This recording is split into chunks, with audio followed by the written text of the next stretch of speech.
सर्वांनी दोन्ही हात उंच करून घोषणा द्यायच्या.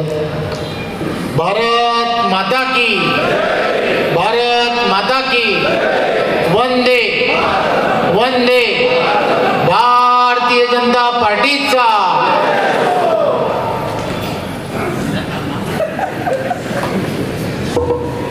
आजच्या या अत्यंत आनंदमय अशा आपल्या सर्वांच्या लोकप्रिय अशा आशाताईंच्या वाढदिवसाच्या निमित्ताने आपण सर्वजण इथे जमलात. त्यांना वाढदिवसाच्या शुभेच्छा किती जणांना द्यायच्या? जर हात वरती का? सगळ्यांना द्यायचे.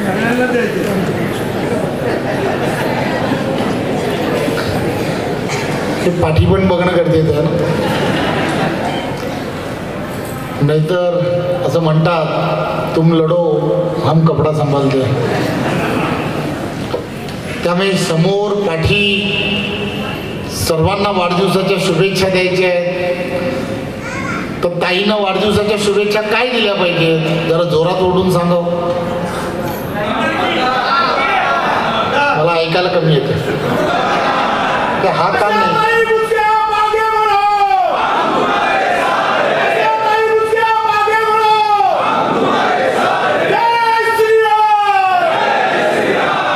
खरं तर त्या तुम्हाला मला विचारतच नाहीत आगे बढायला.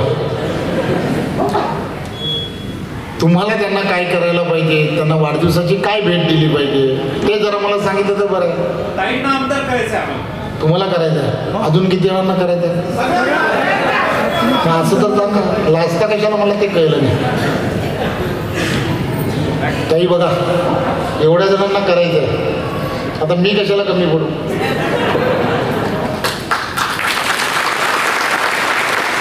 खरं तर आजच्या या कार्यक्रमाच्या निमित्ताने मला पार्टीने याच्यासाठीच पाठवलं. मी या अगोदर कधीच पार्टीच्या कार्यक्रमाच्या निमित्ताने या जिल्ह्यात आलो नाही किंवा या तालुक्यातही आलो नाही. मला पहिल्यांदाच आग्रहाचं आमंत्रण फोनवरती सांगितलं गेलं की रवी तुला त्या ठिकाणी जायचं आहे. आता मला जायचं होतं ट्रेननी उदगीरला, पण बोललो इथे पोचलं तर पाहिजे. मग मी कसाही धडपड करत करत करत करत पोचलो. आता माझी इथे येण्याची जी मनीषा आहे, मी ज्या कारणासाठी आलो आहे ते तर तुम्हाला सर्वांना माहीत आहे. आता ते पूर्ण करणं जे आहे ना,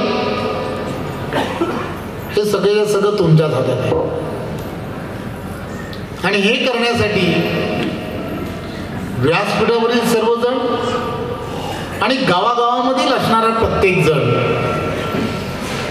मला थोडंसंच राजकारण कळतं, पण मी तुम्हाला सांगतो, ज्या मातीतून आशाताई आल्या ना, माझा जन्मसुद्धा आहे ना त्याच मातीतला आहे.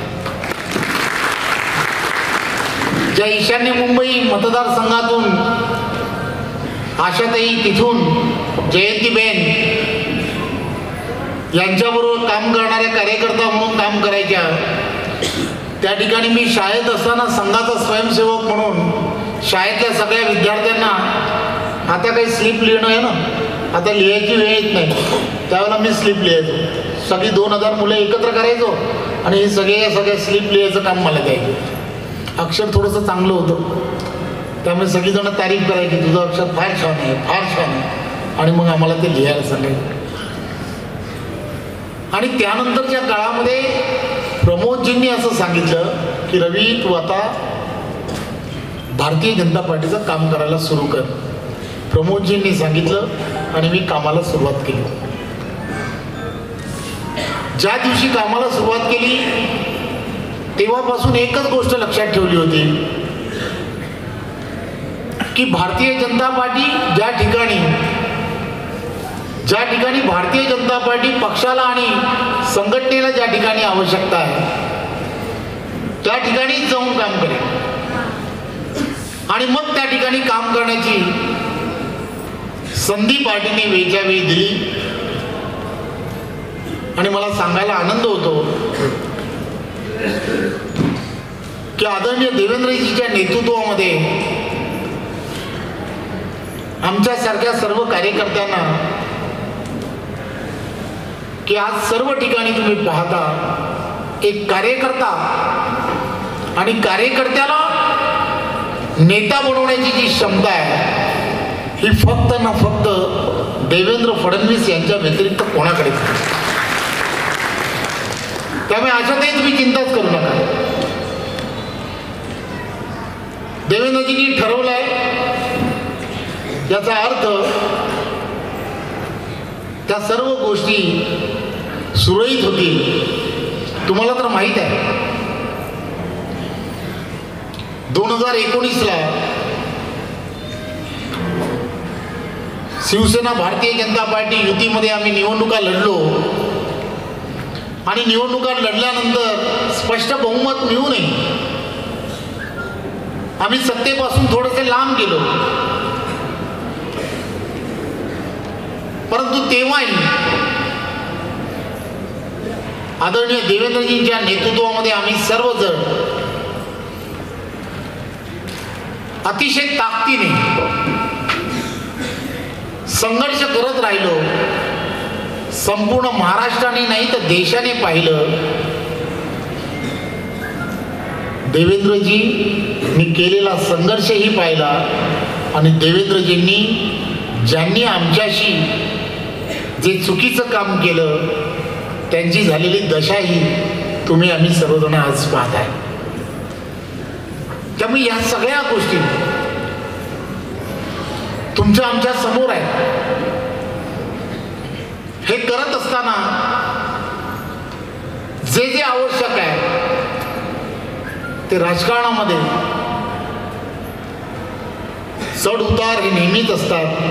परंतु राजकारणामधले चढ उतार हे कधीही देवेंद्रजींनी त्यांच्या कार्यकर्त्यांमध्ये अंतर ठेवलं नाही.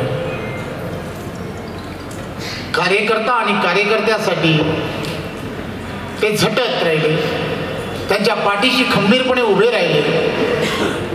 आणि म्हणूनच आज तुम्ही पाहता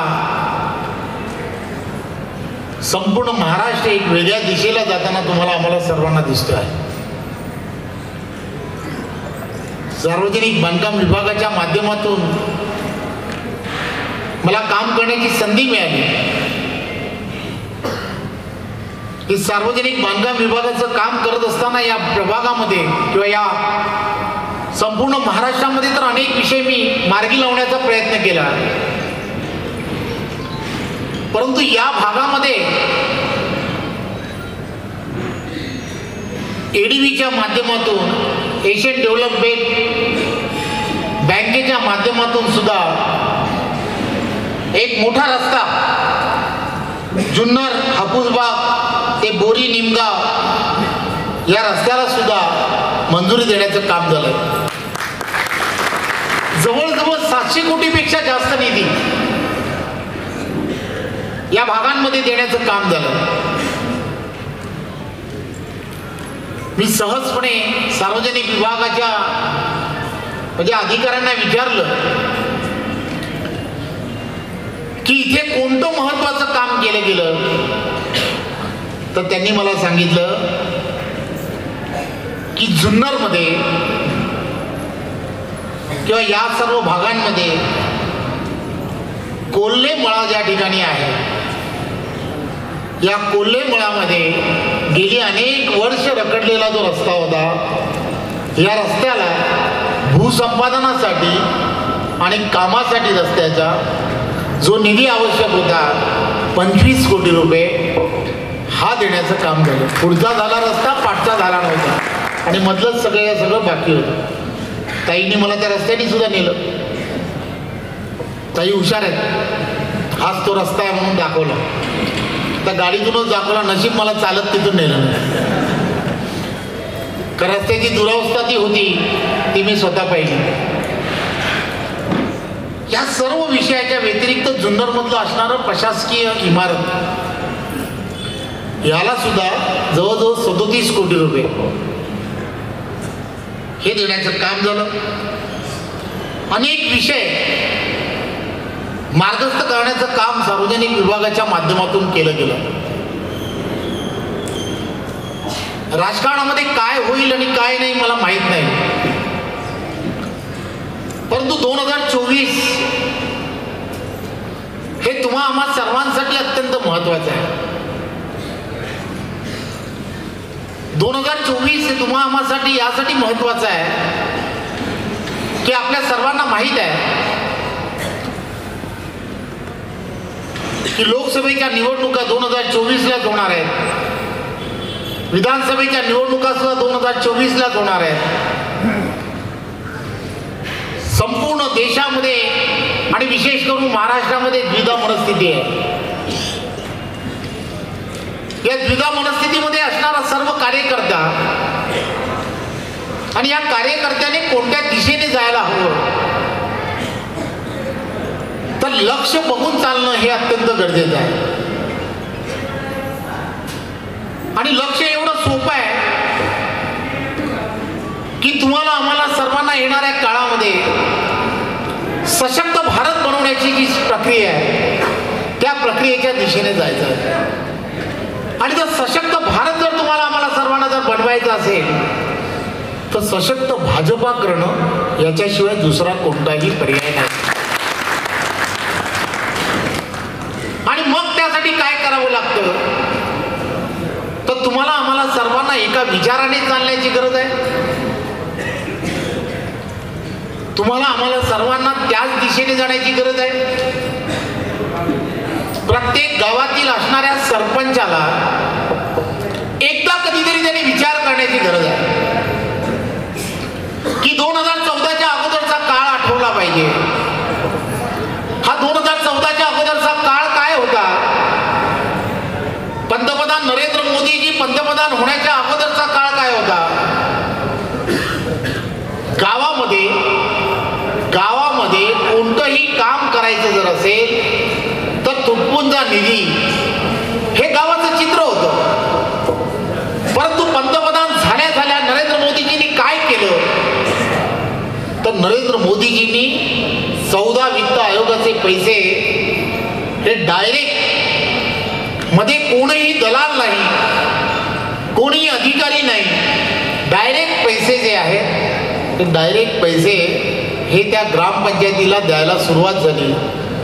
आज सक्षमपणे या ग्रामपंचायतीमध्ये जो निधी जायला सुरुवात झाली हा निधी सबका साथ सबका विकास या एकमेव धोरणाखातर, मग ती ग्रामपंचायत कोणाची होती, कोणत्या पक्षाची होती याकडे न बघता सरसकट सर्व ग्रामपंचायतीला पैसे देण्याचं काम झालं. हे तुम्ही आम्ही सर्वजण जाणता. करोनाचा काळ तुम्हाला आम्हाला सर्वांना माहीत आहे.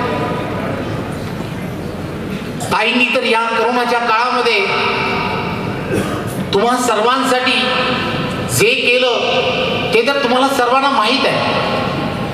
परंतु नरेंद्र मोदीजींनी काय केलं, या देशाचा पंतप्रधान म्हणून त्यांनी काय केलं, या देशाचा कुटुंब प्रमुख म्हणून काय केलं हेही लक्षात ठेवण्याची गरज आहे.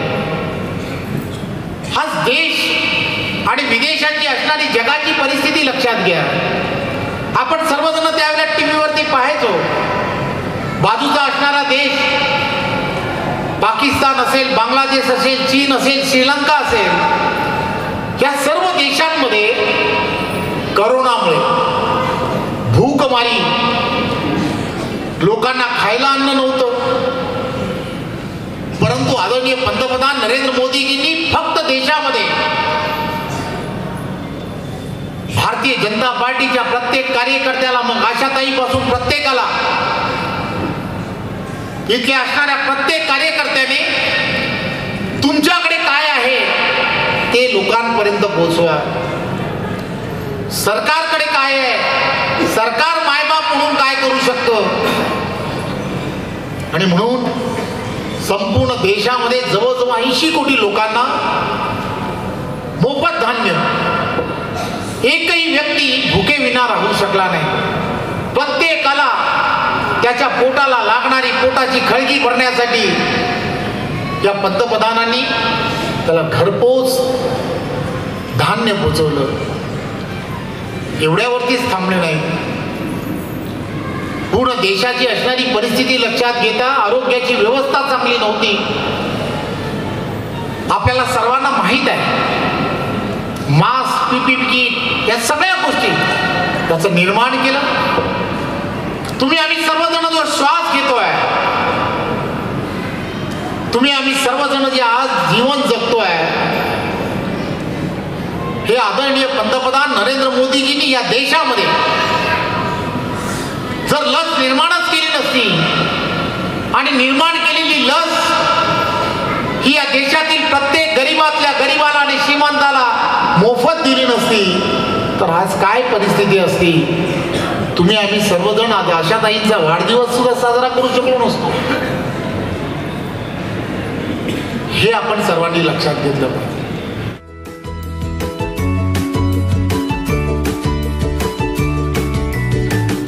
बातम्या शेतीच्या, बातम्या मातीच्या, बातम्या अन्यायाच्या, गुन्हेगारीच्या,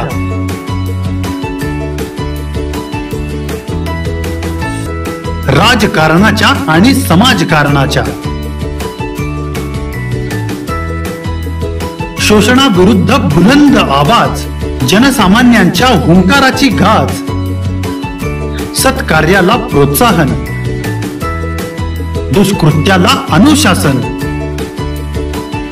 निर्भीड, निस्पृह, सडेतोड, बेधडक आणि रोखटोक म्हणजेच विघ्नहर टाइम्स. शोध बातमीचा, ध्यास सत्याचा. आपलं चॅनल, आपली बातमी. सबस्क्राईब तर कराच, पण बेल आयकॉनवर क्लिक करायलाही विसरू नका.